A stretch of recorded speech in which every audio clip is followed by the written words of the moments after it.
Let's talk B vitamins, this time with Dr. B. No, not vitamins for bees. This episode, I'll focus on vitamin B12 or cobalamin. There are 2 other videos in the series, one on vitamins B1 through B7, and a second on just folate, a rather controversial B vitamin. Make sure to check out both of those as well. Alrighty then. Let's start off with a little background and history, shall we? Vitamin B12 was one of the last vitamins to be identified. It was first isolated and concentrated in 1964 as a factor involved in a certain form of anemia. There are actually 2 Nobel Prizes awarded for research surrounding the discovery and need for B12.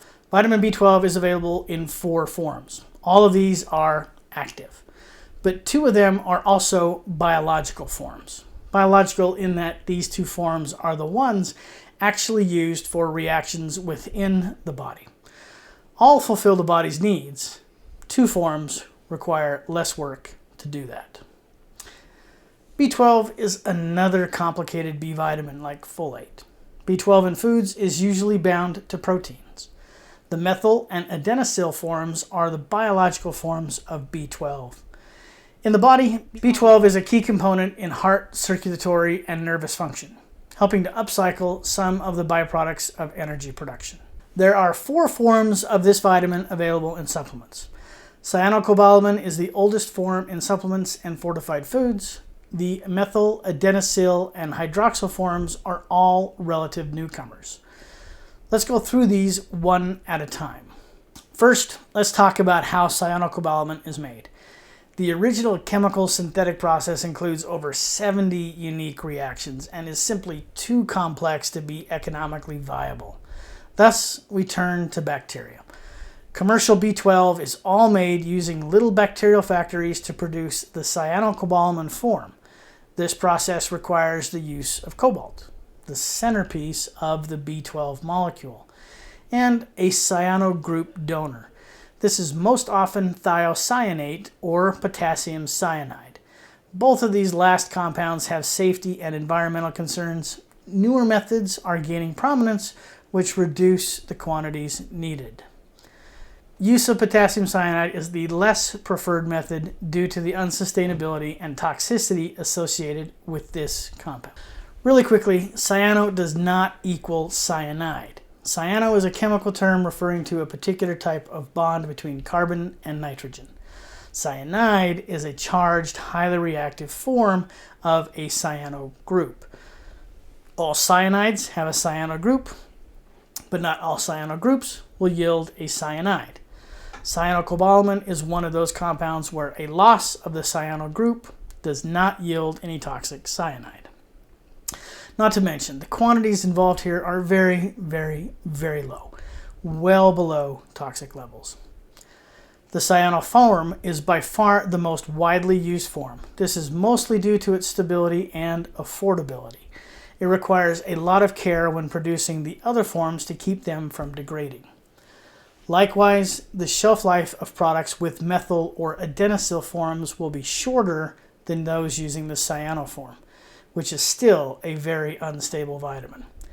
There are a few cases where the cyano appears to be the wrong choice, specifically people with irritable bowel syndrome or impaired kidney function. In these individuals, the cyano form may aggravate their conditions. It is also a poor choice for smokers to take the cyano form, as the buildup of the thiocyanate in their blood can actually increase the excretion of B12. Methyl and adenylcobalamin are the 2 biological forms for B12. The methyl form probably gets the most press. Regardless of which form you take, your body will convert it into one of these 2 forms. There are 2 notable aspects for these forms. First, absorption of the methyl form in the mouth appears to be better than that of the cyano form. Second, there are a few medical conditions where the methyl or adenylyl forms appear more beneficial than the cyano form. The hydroxyl form is really just an intermediary form. It's the form that briefly exists whenever the body is converting between any of the other forms. In other words, this is a very unstable form, making it a less desirable option for supplements. there are really only two good uses for this form. Interestingly, hydroxycobalamin can be used to treat cyanide toxicity, as it will bind the cyano group, forming cyanocobalamin. Secondarily, in people with a very rare genetic mutation in their B12 metabolism. Unfortunately, there's no one best form here. There are times when it matters and times when it just doesn't. If we're just talking about meeting your body's need for B12 and you have no intestinal or kidney issues and don't smoke, then it doesn't really matter. Any form will be just as good as another. The transport proteins that help B12 get from the gut into the blood don't seem to care which form you take. Regardless of the form that you consume, it gets converted to either the methyl or adenosyl form after absorption. However, there is some indication that the cyano form may have lower retention and higher excretion than the other forms. Additionally, the methyl, hydroxy, and adenosyl forms appear to be better absorbed. If you do fit into either the smoker, IBS, or kidney disease categories, then go with either methyl or adenosyl B12. Either is fine, though methyl will probably be a bit cheaper. Hydroxycobalamin is probably not worth your time. It tends to be one of the more expensive options, it's the least stable, and it has very limited and rare situations where it is the best option. It should also be noted that excess doses of B12 in any form can be harmful and actually increase your risk of illness, or can make an existing illness worse. So what's the final score? The methyl form wins, again, but by a small margin. It beats cyano in that there are no known cases where it may be harmful, and it beats the adenosyl form on price. The cyano form is still a decent second place and will serve most people just fine. No matter which forms you choose, you should also know that all these forms share the same absorption pathways. These pathways are pretty easy to saturate, which means that once you saturate that pathway, your body dramatically reduces what it can absorb. Bottom line, this means that if you want to get the most out of your B12, then take it in smaller doses throughout the day.